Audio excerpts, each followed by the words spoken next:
Shofert ose drejtues e mjeteve në Shqipëri do i quaja që kanë një nivel shumë të dobët. Po ky është edhe burim konflikti nga ana tjetër më pas? Pjesa e burimit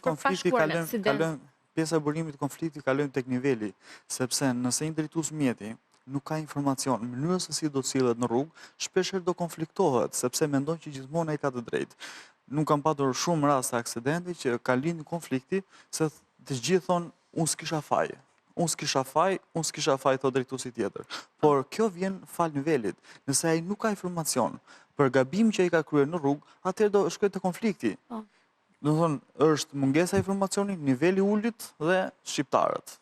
Janë të dy faktorë që ndikojnë në të gjithë këto rritjen e numrit aksidenteve, jo vetëm kaq, por rritjen e konflikteve.